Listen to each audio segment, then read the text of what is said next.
Istanbul के mayor अकरम इमाम ओगलू की गिरफ्तारी के खिलाफ तुर्किया के मुख्तलिफ शहरों में एहतजाज का सिलसिला जारी है।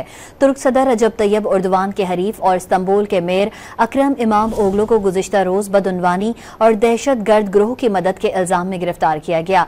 अकरम इमाम ओगलू की गिरफ्तारी के बाद तुर्क स्टॉक मार्केट में भी मंदी का रुझान है, जबकि लीरा की कदर में भी गिरावट देखने में आ रही है।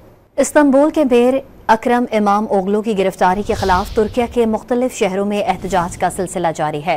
तुर्क सदर रजब तैयब उर्दवान के हरीफ और इस्तांबुल के मेयर अकरम इमाम ओगलू को गुज़िश्ता रोज बदउनवानी और दहशत गर्द ग्रोह की मदद के इल्जाम में गिरफ्तार किया गया।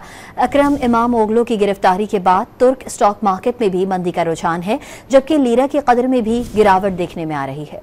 इस्तांबुल के मेयर अकरम इमाम ओगलू की गिरफ्तारी के खिलाफ तुर्किया के मुख्तलिफ शहरों में एहतजाज का सिलसिला जारी है। तुर्क सदर रजब तैयब उर्दवान के हरीफ और इस्तांबुल के मेयर अकरम इमाम ओगलू को गुज़िश्ता रोज बदउनवानी और दहशत गर्द ग्रोह की मदद के इल्जाम में गिरफ्तार किया गया। अकरम इमाम ओगलू की गिरफ्तारी के बाद तुर्क स्टॉक मार्केट में भी मंदी का रुझान है, जबकि लीरा की कदर में भी गिरावट देखने में आ रही है।